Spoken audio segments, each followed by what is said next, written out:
here. I hope you're doing well. Can you guys do me a favor? Type yes or no if you can hear me. We're technical difficulties, so we're going to be sharing this mic.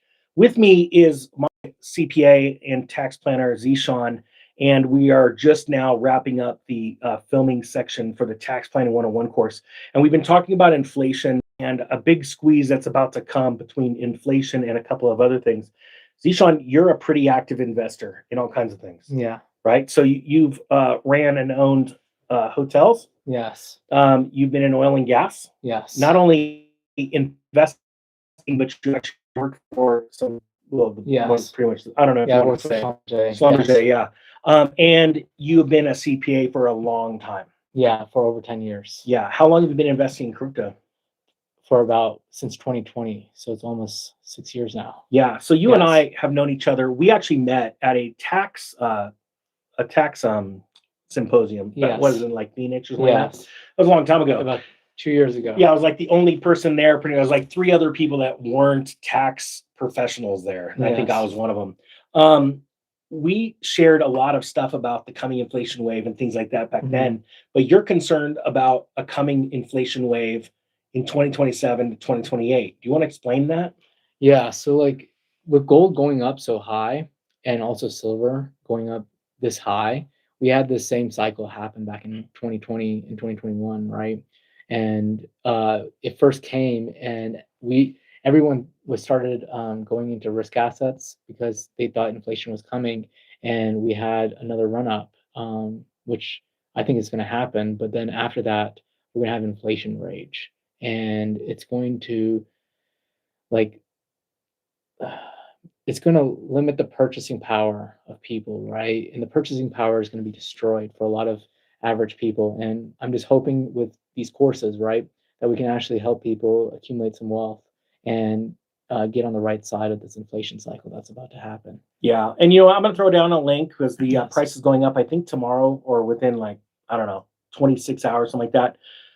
Don't hold me to that because you're probably Yes. going to be watching this at different times. But one of the things, a lot of people, Zishan, how many people do you think you've helped save money over the years with the tax stuff? Or let me actually a better question: how many people are surprised that they're not saving as much in taxes than they should be if they did it right? Yeah, so like I mean, on average, like with any person, especially business owners, I mean, they save like 17 to $18,000. Really? And yes, and it's just at a very least, right? Because they're like their CPAs or their accountants just don't know about the tax code and how it operates, or they may not be willing to help that person, right? That's another aspect, right? So like this taxes is one of the largest expenses that we're going to have during our lifetime. So we have to learn and educate ourselves. And that's even though I was a CPA, I was more on the financial side, preparing financial statements and that stuff. But then, like as I got into business and everything, I realized like this is a massive impact on my life. And if I don't figure out how to use it and actually how to leverage the system, personally for myself, then like I can't move forward in life. I can't be successful. So I started learning about tax planning, and that's why like it's not that often you can actually meet a CPA and tax planner at the same time. Exactly. Yeah, it's because CPAs don't typically become tax planners.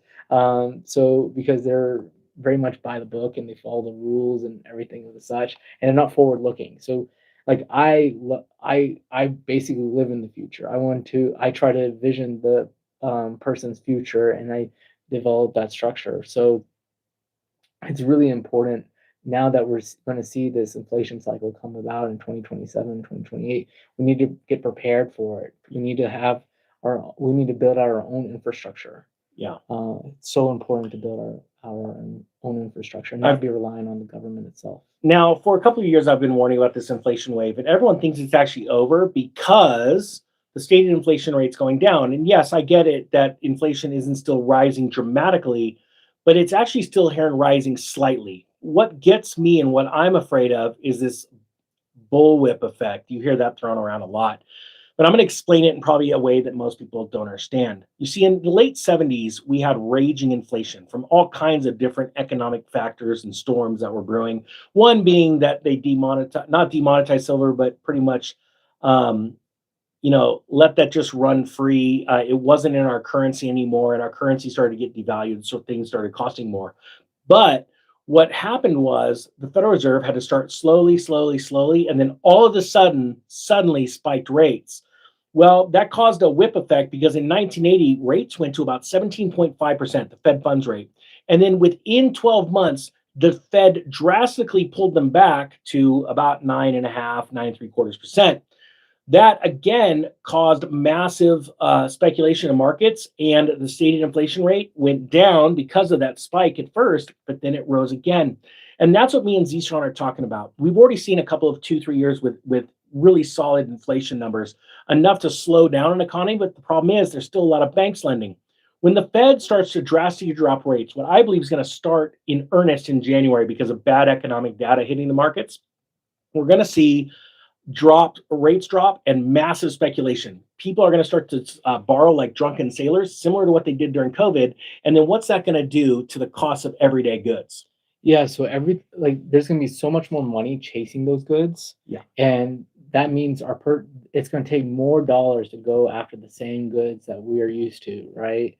And personally, like I'm expecting like 3 times, like this is just my personal view, but like I'm expecting grocery bills to go up 3 times. Like that's what I'm preparing for personally. One of the easiest ways Yes. from history to explain this is there was a hyperinflation in Iraq when was it the Kurds? I don't remember what it was. Yeah. The CIA was dropping pallets of $100 bills to help fund their movement.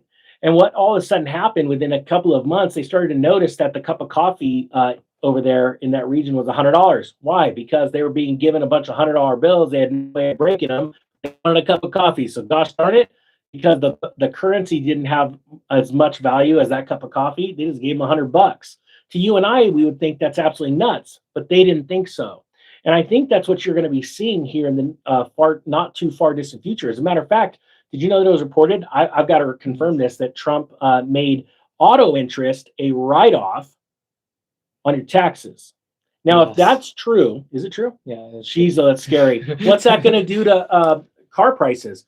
It's going to cause, and this is where I think he's going with this. I got to help the U.S. create more jobs because I'm also going to make it legal for Japan to send over these awesome little cars that everybody wants to buy, which we should have been able to have all the time. But I also got to help the auto manufacturers here. So I'm going to make it to where people are screaming and yelling and freaking out to go buy cars they can't afford because the interest is a write-off. That's the biggest joke ever. But guess what? That's going to lead to that bullwhip effect and cause prices of cars to skyrocket. Now, the thing is, that's going to take some time because there's time decay or time lag. When the public figures it out, they rush out and buy stuff. I'm hoping that there's a big enough market correction in January to stave off a lot of would-be borrowers that spend like drunken sailors, but I don't think that's the case. Do you? No, there's gonna be so many people that are gonna get money the next year. It's gonna be a really bullish year in general. And then people are gonna make a lot of money, but they're also gonna spend a lot of money. And then when 2027, 2028 come about, there's not gonna be that much money chasing that. That's right. And that's why we Yes. want you to spend money wisely. And one of the ways to set up money being spent wisely is to set up either an entity, a little side hustle, or learn how to maximize your personal life for the greatest tax gains, because then the government is either giving you money rather than you paying them so much to be able to invest or in yourself, your retirement, things like that, or possibly start a business, because then you can start to live outside of the system. Yeah, so starting a side hustle will help you like be able to adjust for inflation because wages never keep up with inflation. Yeah. Like working for in a job, you can never those salaries never keep up with inflation. But if you have a side hustle or you start a business, you can actually raise your prices and hope that you can actually catch up with inflation or maybe even accumulate some purchasing power in the process. So that's what we're trying to achieve Awesome. next Well, year. I don't want to go too long with Yes. this. We're preparing for this. We're also trying to prepare you to, if you want to buy the bundle package, the Crypto Tax Pro course and the Tax Planner 101 course. I highly suggest you do it before the price goes up because it's going up a lot. And I thank my CPA and tax planner Zishan for taking the time because you can't Yes. take any more clients. And so it's taken years to convince Yes. him to do this Yes. because he really does want to help people. And thanks Yes. again for doing this. You're Thanks for coming welcome. on the channel. Yeah, no, thank you. I All right. appreciate you having me here. All right. Well, now I Yeah, gotta, thank you. because it's live, I gotta awkwardly Yes. walk around and go turn this thing off. Okay. Because this whole channel's done on a cell phone. Yes. Let's go crush it. Oh yeah. By the way, don't get Zishan laughing. He won't be able to stop. All right. Yes. See you guys.